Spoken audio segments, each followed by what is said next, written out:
Leader of the opposition, Jagdeo, last Friday lashed out at the government over proposed amendments to the Broadcasting Act. Jagdeo, speaking at his bi-weekly press briefing, described the proposed amendments as tough and said that if the government implements those amendments, it will be the end of press freedom in Guyana.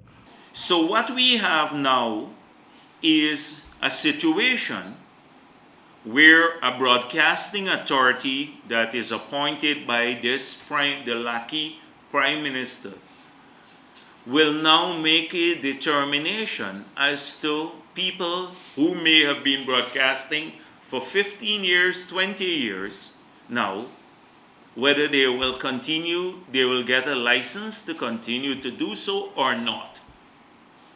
So it could lead to a withdrawal of your license to broadcast, and if you continue to do so, you'll go to jail for a year and face a big fine. No one should take him seriously. It's just a cacophony of noises, and because at no time in our country has the press been freer than it is today. There is no censorship. There is no attempt to shut down newspapers or throw out reporters from press conferences. There have been no use of withholding of ads to newspapers to strangle them economically. The Prime Minister, who laid the new Broadcasting Amendment Bill in Parliament last Thursday, said the time is ripe for the broadcasting landscape to be fully regulated. Of course, there would be need to change as we go along.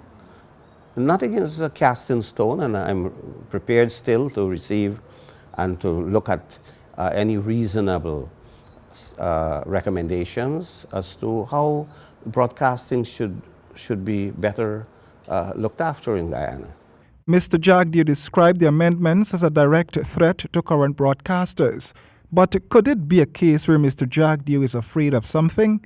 Just hurriedly before he left, willy-nilly he gave the licenses to operate television and radio to his friends, to cronies, to relatives, to political associates. And basically, this gentleman has absolutely no credibility.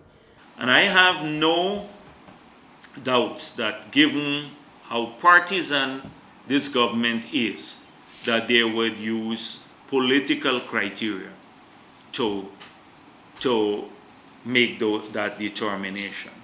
When in opposition, the coalition had repeatedly complained about the PPP's handling of the media. Specifically, the state-owned National Communications Network, NCN, whose broadcast content had highly favored the PPP.